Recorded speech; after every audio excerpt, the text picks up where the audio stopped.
قرآن میں اللہ نے کیا کہا ہے؟ وَجَعَلْنَا نَوْمَكُمْ سُبَاتًا. میں آپ کو ٹینشن ڈپریشن سے بچنے کی اصل چیز بتا رہا ہوں. قرآن کیا کہتا ہے؟ قرآن نے کافی چائے کا تذکرہ نہیں کیا. قرآن نے کیا کہا ہے؟ ہم نے رات بنائی لتسکنو تاکہ تمہیں کیا ملے؟ سکون. دماغ کو کیا ملے؟ فریش ہو جائے دماغ. سکون ملتا تو فریش ہوتا ہے نا. لیکن وہ کون سی رات؟ وہ یہ والی راتیں نہیں ہیں جو آج ہماری راتیں گزر رہی ہیں. پوری رات موبائل پہ، پوری رات آپ فون پہ گپے مار رہے ہیں. اس رات کو اللہ نے سکون کے لیے نہیں بنایا. وہ رات بنائی ہے جس کے بارے میں قرآن کہتا ہے وَجَعَلْنَا نَوْمَكُمْ سُبَاتًا. 30ویں پارے کا پہلا رکوع. سب عربی میں کسے کہتے ہیں؟ کاٹنے کو. اللہ کہتے ہیں ہم نے تمہاری نیند کو کاٹنے کا ذریعہ بنایا. کینچی ہے یہ نیند. کیا مطلب کاٹنے کا؟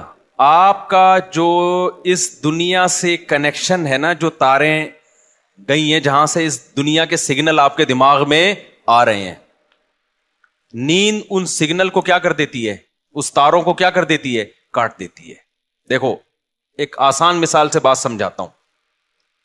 انسان کے جسم کے ہر پارٹ کو آرام چاہیے کہ نہیں چاہیے؟ بولو. آرام کسے کہتے ہیں؟ آپ کی باڈی کا جو پارٹ کسی کام میں مشغول ہو تو کچھ وقت کے لیے اس سے وہ کام چھڑا دیا جائے، اس کو ریسٹ کہتے ہیں. اٹ از کالڈ، بولو نا، ریسٹ. مثال کے طور پر میں بول رہا ہوں، اب میرے گلے کا کام ہے بولنا. بولتے اگر میں کبھی خاموش ہی نہ ہوں تو مجھے گلے کو آرام دینے کے لیے کچھ وقت کے لیے کیا کرنا پڑے گا؟ خاموش رہنا پڑے گا. ایسا ہی ہے نا؟ تو گلے سے کام تھا بولنا، اس کا ریسٹ کیا ہے؟ اس سے بولنا آپ چھڑوا دیں تو کچھ وقت کے لیے سکون میں آ جائے گا، وہ دوبارہ بولنے کے قابل ہو جائے گا. کان کا کام کیا ہے؟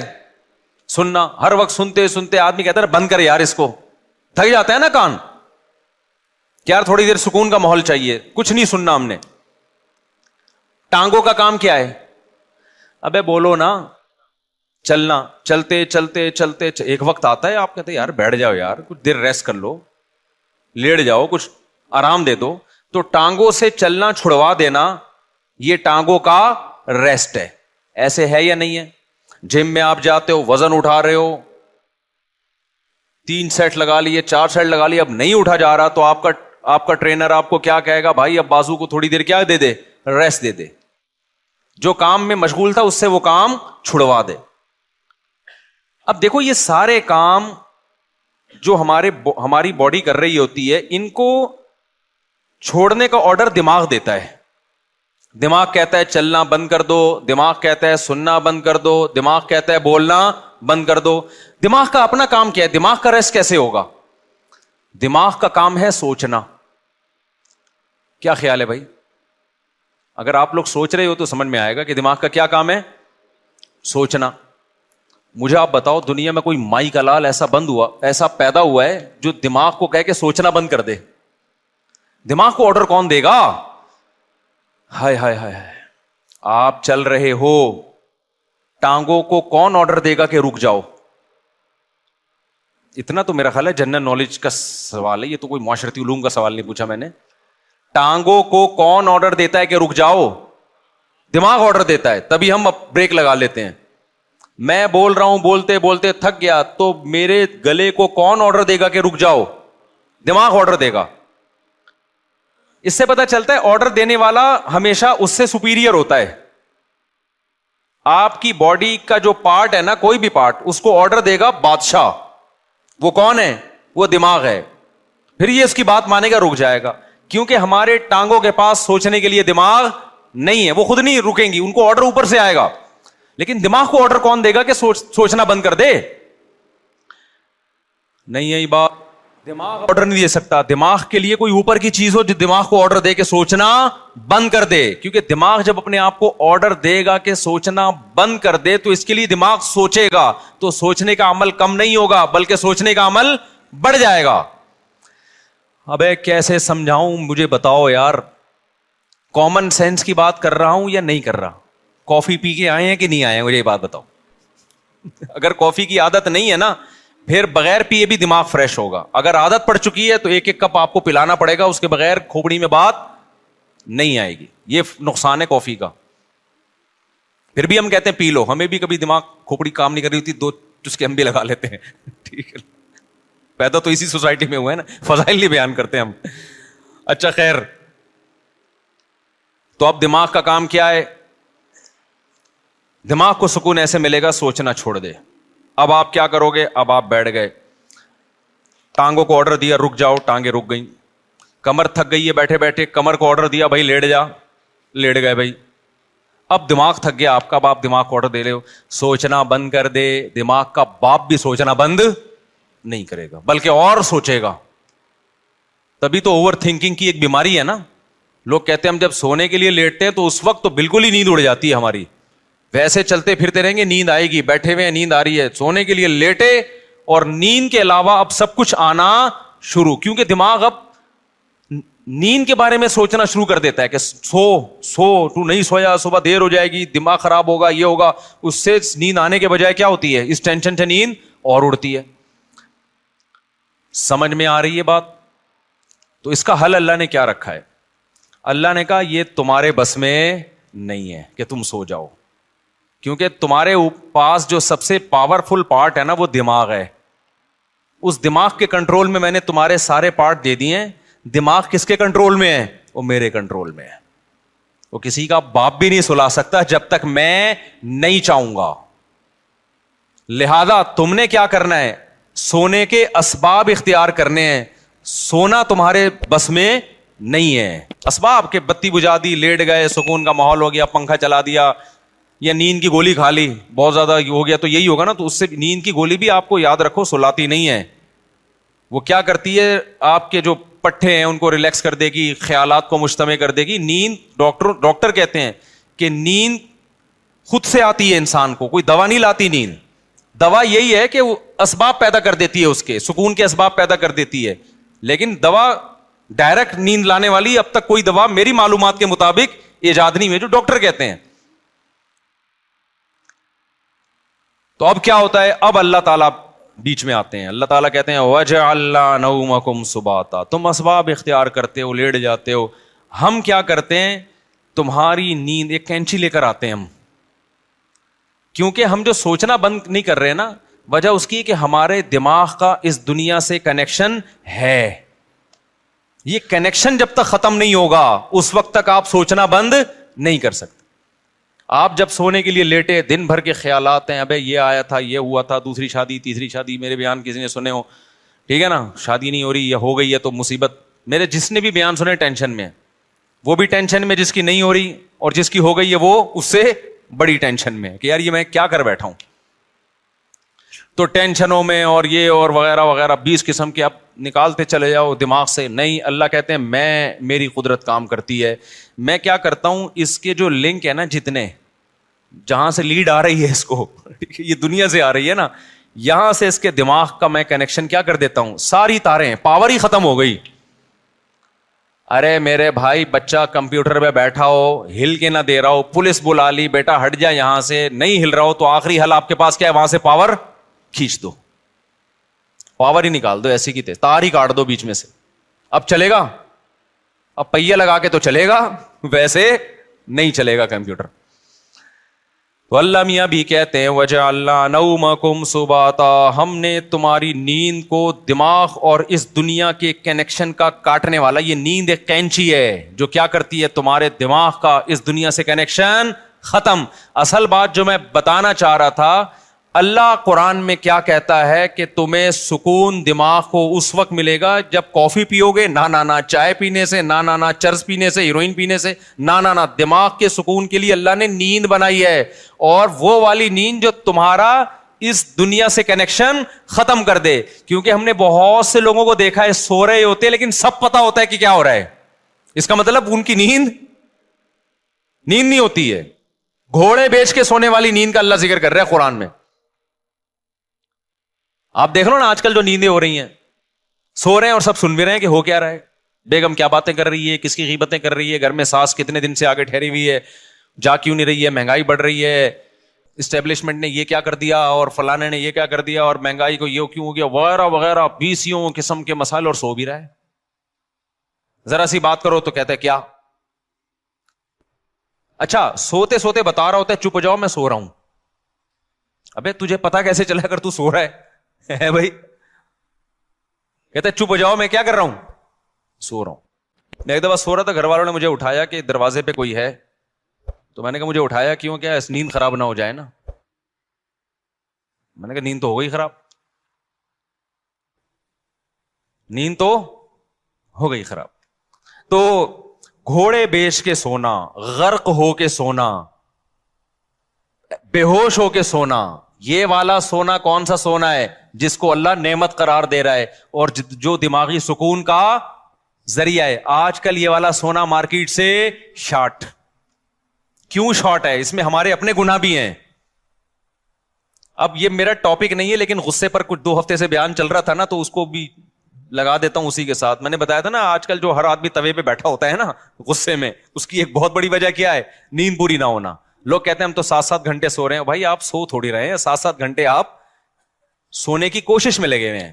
اس میں کبھی دیکھو 3 کیفیتیں ہوتی ہیں. ایک انسان اس دنیا میں ہوتا ہے اور ایک بالکل قبر میں ہوتا ہے موت کے بعد. ایک بیچ کی کیفیت بھی ہوتی ہے، کچھ برزخ کی چیزیں دیکھ رہا ہوتا ہے اور کچھ اس دنیا کی چیزیں.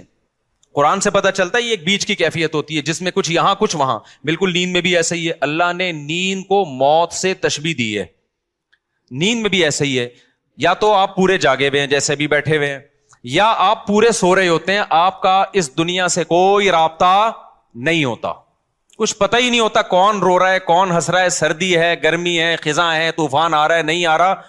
اور ایک بیچ کی کیفیت ہوتی ہے جس میں آدھے آدھے خواب بھی دیکھ رہے ہیں اور آدھے آدھے جاگ بھی رہے ہیں. اس والی نیند سے میرے بھائی سکون نہیں ملتا. تو یہ جو گہری نیند ہے نا، اس کے لیے کچھ کام کرنے پڑتے ہیں جو آج کل مارکیٹ سے شارٹ چل رہے ہیں. اور شریعت پہ عمل کر نہیں سکتے جب تک گہری نیند لیتے نہیں ہو، کیونکہ اسلام میں اخلاق کی بہت زیادہ ویلیو ہے. نبی صلی اللہ علیہ وسلم نے فرمایا انسان اچھے اخلاق کے ذریعے تہجد پڑھنے والے اور کثرت سے روزے رکھنے والوں کے مقام تک پہنچ سکتا ہے. یعنی اس کی زندگی میں تہجد بھی نہیں ہے اور روزے بھی نہیں ہیں، لیکن اخلاق کا اتنا اچھا ہے تو اللہ اس کو کس کے ساتھ حشر کریں گے؟ تہجد گزاروں کے ساتھ. اور حدیث میں آتا ہے کہ ایک تہجد گزار اور کثرت سے روزے رکھنے والا برے اخلاق کے ذریعے جہنم کا ایندھن بن سکتا ہے. حدیث کا مفہوم ہے. کیوں؟ بد اخلاقی کی وجہ سے کبھی بیوی سے لڑے گا، کبھی پڑوسیوں سے لڑے گا، کبھی کمیٹی سے لڑے گا، کبھی امام سے لڑے گا، کبھی مؤذن سے لڑے گا، کبھی اسے پٹا، کبھی گاڑی تھوڑی سی آگے آگے اس کو اٹھا کے ٹھوک دیا. ٹھیک ہے نا؟ تو ساری نیکیاں اس کی کیا ہو رہی ہیں؟ ضائع. کیونکہ ہمیں حدیث سے پتا چلتا ہے کہ جو شخص لوگوں پہ ظلم کرتا ہے قیامت کے دن اللہ بدلہ ایسے لیں گے کہ اس کی نیکیاں اٹھا کے اس کے پلڑے میں ڈالنا شروع کریں گے. حتیٰ کہ ایک گالی بھی ناحق دی نا کسی کو تو اس کے بدلے میں بھی اس کی نیکی کہاں جا رہی ہے؟ وہاں جا رہی ہے. اور جب اس کی نیکیاں ختم ہو جائیں گی تو اللہ پھر کیا کریں گے؟ جس نے ظلم کیا ہوگا بد اخلاقی کی ہوگی اس کے گناہ اس کو دینا شروع کر دیں گے. میں سمجھا پا رہا ہوں اپنی بات؟ تو اس سے پتا چلتا ہے بد اخلاقی، بدتمیزی، ہر وقت جلے کٹے رہنا، نیگیٹو سوچ رکھنا، یہ چیزیں اچھے اعمال کے باوجود انسان کو جہنم کا ایندھن بنا دیتی ہیں. اور خوش اخلاقی کے لیے جو میڈیکلی جو ہمارے لیے سب سے زیادہ امپورٹنٹ چیز ہے وہ کیا ہے؟ وہ گہری نیند. تو یہ ہمارے مذہب کا حصہ ہوئی کہ نہیں ہوئی ہے؟ اتنی زیادہ حدیث میں اہمیت ہے نیند کی کہ ایک صحابی آئے، انہوں نے عرض کیا کہ یا رسول اللہ میں ساری رات تہجد پڑھوں گا کیونکہ اللہ نے آپ کی تو ساری خطائیں معاف کر دی ہیں، آپ تو رات کو آرام بھی کرتے ہیں، میں ساری رات تہجد پڑھوں گا، سوؤں گا نہیں. آپ نے فرمایا مر رغب عن سنتی فلیس منی، جو میرے طریقے سے اعراض کرے گا وہ مجھ میں سے نہیں ہے، کیونکہ اصلی و ارقد، میں تو نماز بھی پڑھتا ہوں اور آرام بھی کرتا ہوں. نبی کو معلوم تھا یہ ساری رات تہجد پڑھیں گے نیند پوری نہیں ہوگی، تو پھر آگے نتیجہ کیا نکلے گا؟ آگے نتیجہ یہ نکلے گا کہ وہ تہجد بد اخلاقی کے ذریعے ضائع کریں گے. یہ سمجھتے ہو بات کو؟ تو میں جو نیند اتنا کر رہا ہوں نا، کوئی میڈیکل سائنس کا شعبہ ہی، لیکن میں اس کو اس لیے بیان کر رہا ہوں کہ اس کا مذہب سے بھائی بہت گہرا تعلق ہے. اصلی و ارقد حدیث میں آتا ہے میں تو نماز بھی پڑھتا ہوں اور آرام بھی کرتا ہوں. تم کون ہو بھائی جو نماز ہی پڑھتے رہتے ہو, آرام نہیں کرو گے رات کو؟ اور ہمارے نبی صلی اللہ علیہ وسلم کی نیند گہری تھی, اتنی گہری تھی کہ آپ صلی اللہ علیہ وسلم کے ہلکے سے خراٹے کی آواز بھی آتی تھی. جب انسان بہت تھک کے سوتا ہے اور گہری نیند سوتا ہے تو جن کو خراٹوں کی بیماری نہیں بھی ہے ان کے ہلکا ہلکا تیز سانس کی آواز آتی ہے. تو ہمارے نبی صلی اللہ علیہ وسلم بھی جب سوتے تھے, آرام کرتے تھے, تو آپ سے معمولی خراٹوں کی آواز آیا کرتی تھی. یہ اس کی علامت تھی کہ آپ صلی اللہ علیہ وسلم کی نیند ہلکی نہیں تھی بلکہ گہری نیند تھی. سمجھتا نہیں ہے نا بات کو. اب گہری نیند کے لیے پھر وہ ٹپس ہیں, وہ ڈاکٹروں سے پوچھیں. آپ اس ڈاکٹر سے پوچھیں خود سو رہا ہو ٹائم پہ, کیونکہ ڈاکٹر خود 3-4 بجے کلینک بند کر کے آ رہے ہوتے ہیں. سمجھ رہے ہو نا؟ تو لیکن اس میں چند چیزیں, ورزش کرے انسان, یہ چائے کافی وافی ان چیزوں سے اپنے آپ کو اس عذاب سے جان چھڑائے. اور بہت ہی کچھ شوق ہے تو چائے پی لو, وہ بھی دن میں 2 کپ بہت زیادہ ہے, لیکن ثواب سمجھ کے وہ بھی نہ کرو. اور رات کو انسان جلدی سے, رات کو موبائل بند کر کے رکھ دے لاکر میں. موبائل جو ہے نا یہ رات کو دیکھو ہی نہیں, یہ بہت بڑی تباہی ہے.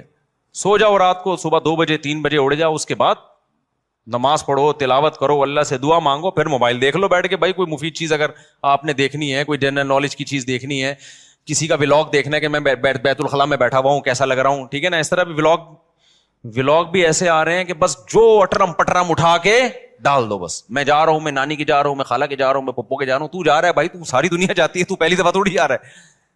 چلو کوئی دوسرے ملک میں جا کے ولاگ بنا رہا ہے, آپ نے وہ ملک دیکھا نہیں ہے, تو آپ کا یار بغیر ٹکٹ ویزے کے کنٹری دیکھنے کو مل رہا ہے, پھر بھی سمجھ میں آتا ہے. لیکن ایسے ایسے ولاگرز آ رہے ہیں, ان پہ تو مجھے تعجب اس لیے نہیں ہوتا کہ ان کو پیسہ مل رہا ہے نا, تعجب تو آپ پہ ہوتا ہے کہ یار آپ کے پاس اتنا ٹائم کہاں سے آ گیا. اور یہ بھی ایک بڑی بےغیرتی کی بات ہے, جس کا ولاگنگ کا چینل نہیں چل رہا نا, اپنی خوبصورت بیوی کو ادھورے لباس میں وہ لے آتا ہے. یار دیکھو, غیرت پہلے ہے, پیسہ بولو بعد میں. میں نہیں کہہ رہا کہ جو بھی عورت کو لے کر آ رہا ہے وہ گندی سوچ کا ہے, بری سوچ کا ہے, میں کسی پہ الزام نہیں لگا رہا. لیکن آپ کی بیوی اٹریکٹیو ہے, خوبصورت ہے, جوان ہے, اور ادھورے کپڑے میں آپ اس کو لا رہے ہیں, تو اس میں تو میرا خیال ہے کوئی دو رائے نہیں ہو سکتی کہ آپ کی نیت کیا ہے. یہ ایسے لوگ ہیں, اگر یہ بیگم کو نکال دیں تو ان کے چینل دھڑام سے نیچے. اور یہ ٹھرکی عوام, انٹرنیٹ پر اتنا فحش مواد پڑا ہوا ہے, اس کو دیکھنے کے بجائے کہیں بھی ان کو کوئی چاہیے کہ اپنی بیگم کے ساتھ آ رہا ہو. بھائی وہ جو مواد ٹھرکیوں کے لیے رکھا ہے وہ بھی غلط ہے, لیکن جب اتنا ہے تو پھر چل کیسے رہے یہ ٹھرکی چیزیں. اس سے پتا چلتا ہے کہ قوم کی ٹھرک اتنے عروج پہ پہنچی ہوئی ہے کہ سب کچھ دیکھنے کے بعد بھی جب ان کو پتا چلتا ہے فلاں کی بیوی آئی ہوئی ہے, دیکھو اس کو لازمی, یہ ٹھرک کی سپرلیٹو ڈگری ہے. بھائی مسئلہ یہ ہے نا کہ نہیں چل رہا تو اپنی بیگم, خوبصورت سی بیگم ادھورے کپڑوں میں لے آئی, تو سوال پیدا ہوتا ہے بھائی جس نے ادھورے کپڑوں میں عورت دیکھنی ہے وہ فلمیں دیکھ لے گا جا کے, وہ ناچ گانے والی عورتیں دیکھ لے گا, تو وہ آپ کی بیگم کو کیوں دیکھے گا؟ لیکن نہیں, وہ بھی دیکھے گا. تو یہ ٹھرک, آپ یو کے سے آئے, آپ کو یہاں کا اندازہ ابھی نہیں ہے. یہ لندن چھوڑ کے پاکستان آ گئے, کہنے بہت اچھا ملک ہے, یقیناً بہت اچھا ملک ہے بھائی, ان لوگوں سے ہم پھر بھی بہت اچھے ہیں. ان میں یہ چھچور پنا اس لیے نہیں ہے کہ وہ اس سے بڑی چیزوں کے عادی ہو چکے ہیں. ہمارے یہاں کے نائٹ کلب ولب نہیں ہے, تو یہ بےچارے کسی کی بیوی ادھورے کپڑوں میں دیکھ کے تھوڑا سا کیا ہو جاتے ہیں, خوش ہو جاتے ہیں. ان سے آپ کمپیئر نہیں کر سکتے, کیونکہ یہ نا بہت سے لوگ کہتے ہیں پاکستان میں فحش فلمیں سب سے زیادہ دیکھی جاتی ہیں. غلط ہے, نہیں دیکھنا چاہیے, لیکن اس کا یہ مطلب نہیں کہ وہ ہم سے اچھے ہیں. بناتے کون ہیں یہ فلمیں؟ وہ لوگ بناتے ہیں, تو بنانے والا زیادہ برا ہے, سمجھ رہے ہو؟ جس میں جو بالکل ہی حیا لیس ہو جائے گا وہ بنائے گا. پاکستانی کم از کم اس سے تو کم ٹھرکی ہے نا, بنا تو نہیں رہا اتنی, پھر بھی دیکھنا چھوڑ دو. ایسا نہ ہو کہ آپ بولیں گے چلو دیکھنے کی وہ پرمیشن, دیکھنا بھی غلط ہے, لیکن اس سے آپ جو دوسری قوموں سے کمپیئر کرتے ہیں نا پاکستانی کو کہ یہ بڑے ٹھرکی ہیں, ایسا بالکل بھی نہیں ہے. ان لوگوں سے وہ ٹھرک کی بہت اوپر لیول پہ پہنچے ہوئے ہیں. وہ یہ بد نظری جیسی چھچور پنے کو ٹائم ویسٹنگ سمجھتے ہیں, ٹھیک ہے نا. یہ پاکستان کے غریبوں کے کام ہے یہ کام. خیر, تو جلدی سے میں بات کو سمیٹوں, کہاں سے کہاں چلی گئی. تو میں یہ کہہ رہا تھا یہ تھوڑا سا کنٹرول کر لیں سونے وونے کو, تاکہ اوپر کی سیٹنگ کیا ہو جائے, یہ طلاقیں بھی کم ہو ہماری سوسائٹی میں, اور یہ مار دھاڑ کے واقعات بھی کم ہو, اور یہ جو یونیورسٹیوں میں ڈرگس چل رہا ہے, چرس, آئس, یہ سب چیزیں سکون کے لیے لے رہے ہیں لوگ, لیکن اس سے سکون آنے کے بجائے تباہ اور برباد ہو رہا ہے. دیکھو مذہب خدا کی قسم بہت بڑی نعمت ہے. مذہب آپ کے پاس آپشن چھوڑ دیتا ہے سوچنے کا. شرابی شراب کیوں پیتا ہے, وہ کہتے ہیں اس میں کیا خرابی ہے, وہ بحث کرے گا. کچھ لوگ بتائیں گے کہ یہ فائدہ مند چیز ہے, کچھ کہیں گے نقصان دہ چیز ہے. تو وہ اپنی دماغ استعمال کر کے پلس مائنس کر کے ایک فیصلہ کر کے کچھ چھوڑ دیں گے, کچھ پینا شروع کر دیں گے. جو پینا شروع کرتے ہیں سوسائٹی کو کتنا نقصان ہوتا ہے. مذہبی آدمی کے پاس یہ آپشن ہے ہی نہیں. اس کے پاس 2 اور 2 4 کی طرح ہے کہ انما الخمر والمیسر والانصاب والازلام, اے ایمان والو شراب اور جوا کیا ہے, حرام ہے. بس جب حرام ہو گئی تو اب ہمارے پاس آپشن ہی نہیں ہے نا سوچنے کا کہ یہ صحیح ہے کہ غلط ہے. بس غلط ہے, جب اللہ نے کیا دیا غلط ہے تو کیا ہے, غلط ہے یہ. اب دیکھو جو لبرل طبقہ ہے ان میں پردہ ختم ہوتا جا رہا ہے. اپنی بیویوں کو دوسرے کی بیویوں سے, دوسرے دوستوں سے ملانا, دوست کی بیوی آپ کی بیوی سے, آپ کی بیوی اس کے دوست سے, کزنیں آپس میں مل رہی ہیں, اکٹھے ڈانس بھی کر رہے ہیں. وجہ کیا ہے کہ وہ یہ بحث کرتے ہیں کہ اس میں غلط کیا ہے. بھائی اگر کزن نے کزن کے سامنے ڈانس کر لیا, بہنوں کی طرح ہی ہے نا ہم لوگ, کوئی ہماری نظریں خراب تھوڑی ہیں. اس سے آہستہ آہستہ سوسائٹی کس کی طرف جا رہی ہے, تباہی کی طرف. زنا کے واقعات, گھروں سے بھاگنے کے واقعات, ماں باپ کے ساتھ بدتمیزی. جس لڑکی میں حیا نکل گئی, ابا اماں کے ساتھ تمیز سے بات اب وہ کبھی بھی نہیں کر سکتی. لیکن مذہبی لوگوں کے پاس اللہ کی کتنی بڑی رحمت کہ ان کے پاس یہ سوچنے کا آپشن بولو نہیں. کیوں آپشن؟ بھائی بیوی کو آپ نے دوست سے پردہ کرانا ہے, ختم. یہ کس کا حکم ہے؟ ہم تھوڑی کہہ رہے ہیں دوست کی نظریں خراب ہیں. ہو سکتا ہے اس کی نظر آپ سے زیادہ اچھی ہو, وہ نہ بری نظر سے دیکھے, لیکن یہ آپشن ہمارے پاس اللہ میاں نے کیا کر دیا ہے. بھائی جوان بیوی ہے تو آپ کو اپنے دوست سے اس سے پردہ بولو کرانا ہے, ختم. میرے سارے گھر والے میرے بھائیوں سے پردہ کرتے ہیں الحمدللہ. ہماری بھابیاں ہم سے پردہ کرتی ہیں. ہم سب جوائنٹ فیملی میں اکٹھے رہے ہیں. ہم لوگ 4 بھائی تھے اور میری والدہ کی 6 بہویں تھیں. یہ بھی پہلی تھی. حالانکہ 4 بھائی میں بہویں کتنی ہوتی ہیں, 4 بہو. اس وقت 6 بہو. اگر ابھی والدہ زندہ ہوتی تو ایک کیلکولیٹر خریدنا پڑتا ان کو بہوؤں کو گننے کے لیے. خیر, تو ہم ایک گھر میں رہے ہیں اور 4 بھائی اور والدہ کی بہویں کتنی, 6 بہویں. تو سب والدہ کی سب بہویں دیوروں سے جیٹھوں سے پردہ کرتی تھی. یہ جو لوگ کہتے ہیں نا جوائنٹ فیملی میں پردہ ممکن نہیں ہے, یہ میں نہیں مانتا. ہم نے تو کر کے دیکھا ہے بھائی اپنے گھروں میں الحمدللہ. لیکن ہم نے دیکھا ہے کہ بہت سی لڑکیاں جب دیور سے یا جیٹ سے پردہ کرتی ہیں تو بڑا مسئلہ گھر میں یہ کھڑا ہوتا ہے کہ دیور یا جیٹ کہتا ہے کہ کیا میں تمہیں برا آدمی نظر آتا ہوں جو مجھ سے پردہ کر کے بیٹھ گئی ہو. میں سمجھا پا رہا ہوں اپنی بات. ہماری نظریں کیا خراب ہیں؟ ہمیں باہر دیکھنے کے لیے بہت ساری عورتیں جو آپ پردہ کر کے بیٹھ گئی, ہمیں پتہ نہیں کیا سمجھ رہی ہو. یہ جب بحث گھر میں شروع ہوگی تو آپ پردے کا ماحول نہیں بنا سکتے. اسلام نے ہمارے لیے یہ بحث کا دروازہ کیا کر دیا, بولو بند. اسلام نے کہا بھائی عورت کا زینت اس کا بھائی, اس کا باپ, اس کا شوہر, اس کا بھتیجا, اس کا بھانجا, اس کا چچا, یہ دیکھ اس کے سامنے آ سکتی ہے, پوتے نواسوں کے سامنے بھی. اس کے علاوہ سارے اس کے لیے کیا ہیں, نامحرم.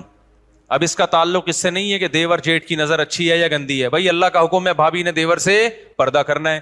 تو مذہب والا آدمی جو مذہب کو فالو کرتا ہے نا, بہت سارے کنفیوژن اللہ نے اس کے لیے کیا کر دیے ہیں, آسان, ان سے نکلنا آسان کر دیا. کہتے ہیں بھائی شریعت کا حکم ہے, ختم. تو سکون سے زندگی گزرتی ہے, گھروں کا ماحول اچھا ہو جاتا ہے. غیر مسلم لوگ نا پہلے یہ کزنوں سے پردہ ختم ہوا, پھر ناچنا گانا شروع ہوئے, اب اس کے بعد ان کے گھروں کا ماحول آپ غیر مسلموں کا جا کے دیکھو, گھروں میں محبتیں کیا ہو گئی, ختم. خیر میں